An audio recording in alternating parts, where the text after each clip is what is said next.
Hey there! So now that we have studied transportation in human beings to the fullest, now it's time for us to understand the same in plants.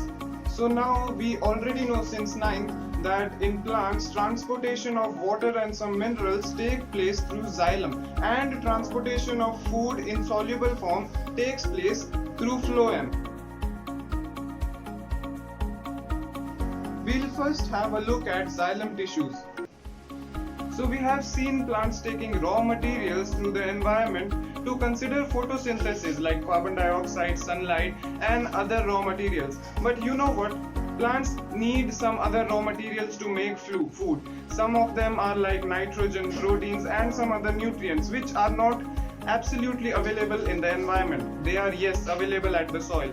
And the most near organ of plant available to soil are the roots. Yes, the roots. Now these root hairs take up ions from the soil, actively taking ions. Now this creates a pressure difference between the soil and the root cells. This pressure difference, and as I told earlier, nature does not like differences in pressure, may it be air or ions. So water, to eliminate this pressure difference, water rushes from the soil to the root hairs. Now root cells continuously take up these ions to create this pressure difference, and water continuously flows from the soil to the roots. This creates a continuous channel of water flowing throughout the plant body. Now if the plant is small enough, diffusion process is enough to drive that water throughout the plant. Like if the plant is a grass or a bush or a herb, diffusion process is enough to drive that water from root cells to the tip of the plant. But if the plant is large enough, like a tall tree, special transportation systems are required, which is why xylem and phloem are there for. Xylem starts itself from the roots and ends up at the leaves and at the radical top of the tree. This creates a continuous channel of tubes extending from the roots to the trees. Now you must remember that water taken by roots, that water enters the xylem tissue at the stem. Now that xylem tissue is continuous, and that channel of water is also continuous because roots are continuously taking up ions and water is continuously rushing into the roots to eliminate that pressure. This process is called ascent of sap. Ascent here means progress, and sap is the water or the liquid found inside of trees. Hence the name ascent of sap. Now you may have guessed until now that this simple process is not enough to drive that water taken up at root to the top of the tree, because trees are becoming substantially larger now.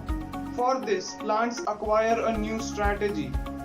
You must remember the process transpiration. Yes, loss of water molecules from stomata. That creates a kind of suction for water to be pulled from the root or to be pulled from the xylem of the stem towards the leaf. Now remember, transpiration process is a very important process. It helps the plant to regulate its temperature.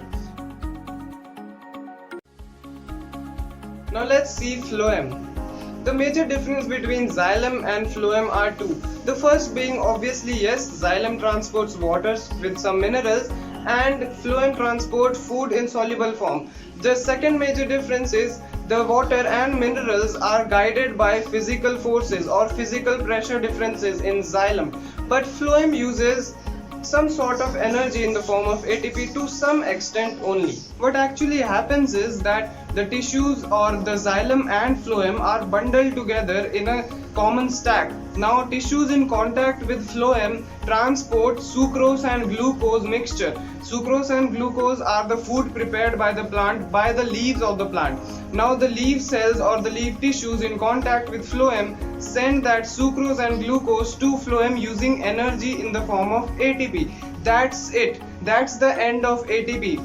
That's the only role ATP has to do here. One thing that you need to remember is that this process of transporting food into soluble form is called translocation. So the definition of translocation is a fairly important one. Now there is a very important key difference between xylem and phloem that we have missed. That is, xylem can transport water and some minerals in upward and in sideways direction only, but phloem can do that in downward direction also. So phloem can transport food in soluble form in all the four directions. So now food has, or sucrose and glucose has entered the phloem using ATP as a form of energy. Now this increases the osmotic pressure in phloem. That means sucrose and glucose are more concentrated in phloem. To eliminate this pressure, as obviously nature does not like pressure differences as told earlier, water enters from xylem, that is lying just beside it. Water enters from there into phloem. This pressure helps the plant to transport that food from phloem to tissues which have less pressure. This allows the plant to transport food according to the plant's need. For example, in spring, the food stored in stems and roots is transported to the buds or flowering parts of the plant which need more energy than other plants. Now a short summary of which you must take a note of would be that food in the form of sucrose and glucose is transferred from parts of the plant which prepare food like leaf tissues to phloem using energy in the form of ATP. This in turn increases the osmotic pressure in phloem, due to which water enters into phloem from xylem. Now this pressure enables the plant to move this material according to the plant's need. Now you must remember a tabular form of differences between xylem and phloem. This is important, and you must also remember a short summary of working of xylem and phloem. This may also come out as important. And as always, thanks for watching. Thumbs up if you liked it, sub if you loved it. This is Sahil Singh, you're watching Why, When and How To, and I'll catch you in the next one.